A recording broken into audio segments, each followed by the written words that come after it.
Vous avez de la fièvre, des douleurs musculaires, articulaires ou encore de forts maux de tête. Ces symptômes sont similaires aux premiers signes d'une maladie grave, la leptospirose. C'est une maladie qui se traite très bien à condition qu'on prenne des antibiotiques très tôt. Par contre, si jamais on ne le fait pas, elle peut évoluer vers une forme sévère avec des complications qui nécessiteront une hospitalisation en réanimation et éventuellement le décès du patient. Chaque année, en janvier, février et mars, les autorités enregistrent le plus de cas de leptospirose, un constat lié au fait que ces mois sont les périodes où il pleut le plus. À ce jour, 4 personnes ont été contaminées depuis le 1er janvier.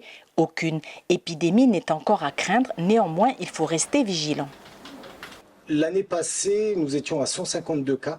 Et par contre, l'année précédente, en 2022, ça a été une année record avec 265 cas. Cette année record a été marquée principalement par le phénomène La Nina, donc des pluies très abondantes.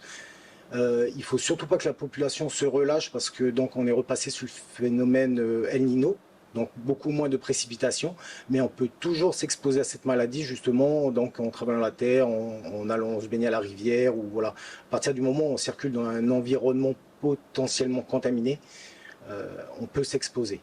L'an dernier, 152 cas ont été déclarés dont 4 décès. À Point-d'Imier, une personne a été contaminée en ce début d'année, poussant la commune à publier un communiqué. Avec ces périodes de chaleur, les gens ont l'habitude d'aller se baigner, mais la bactérie peut être effectivement dans les cours d'eau, donc il faut faire très attention. À ce jour, nous n'avons qu'un seul cas de déclaré, mais la mairie a préféré prévenir plutôt que d'avoir des situations après qui peuvent être dramatiques. Cette maladie peut être évitée, la plus grande prudence est donc recommandée. La barre, non ? N'hésitez pas franchement à prendre la barre là tant qu'on fait du presse, c'est vraiment facile. Sur la côte blanche, à Nouméa, le centre nautique calédonien propose des initiations de voile pour les ados.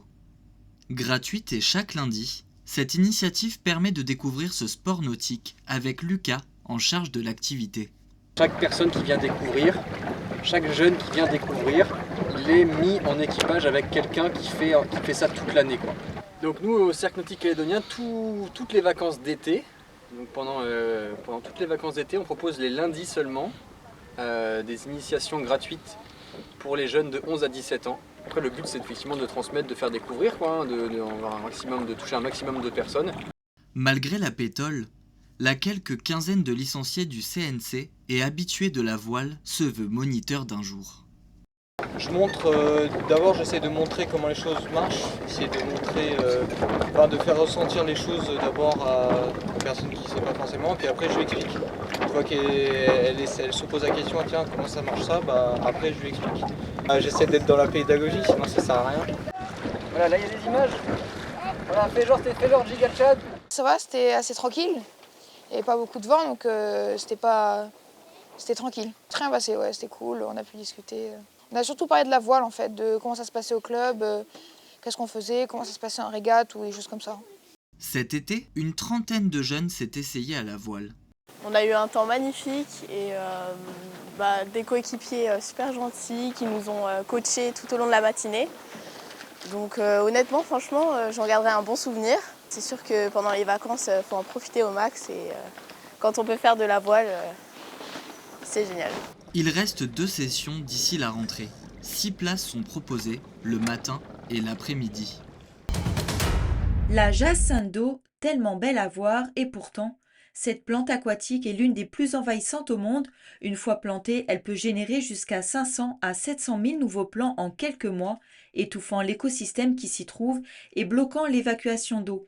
Afin de lutter biologiquement contre ce fléau en Nouvelle-Calédonie, un insecte, le coléoptère aquatique, dont la principale nourriture est la jacinthe d'eau, a été introduit par la Biofabrique en 2015. Aujourd'hui, ces petits insectes sont élevés à la presqu'île de Fouet à Koné, où se trouve l'Agence néo-calédonienne de la biodiversité, chargée de coordonner son développement. Ce matin, Ken, en charge de leur propagation, doit en récolter plus d'une centaine pour les lâcher sur un site identifié à Témala. Pour ça, il faut couler l'ensemble de toutes les plantes. Les coléoptères, ils vont remonter à la surface et comme ça, on va pouvoir juste les récupérer. Donc voilà, ça commence à remonter. 11, 12. 13, 14. Si on regarde bien comme il faut, là, dessus, ils ont des taches.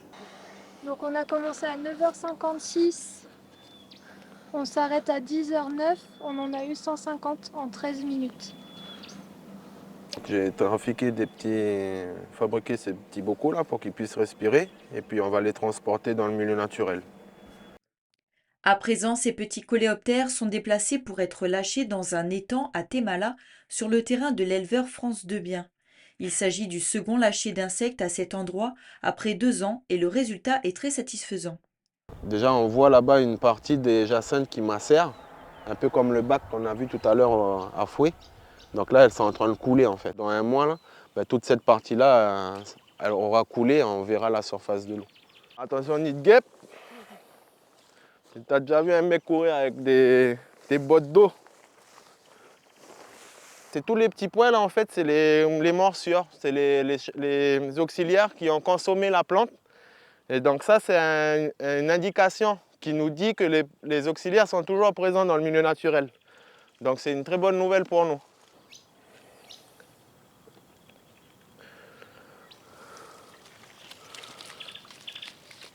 Donc là, le jour du premier lâcher, on avait 100% de jacinthe. Donc là, moi, je partirai sur du 40% qui reste de jacinthe. C'est une bonne nouvelle. Hein. Et ce qui est extraordinaire avec ces petites bébêtes-là, c'est qu'elles sont monophages. Donc tout le cycle de leur vie va se passer uniquement sur cette plante, la jacinthe en l'occurrence. Donc dès qu'il n'y aura plus de jacinthe, eux, ils vont disparaître. C'est génial pour nous parce que comme ça, on n'a aucun risque pour le milieu naturel, quoi. À part pour la jacinthe d'eau et la salvinia.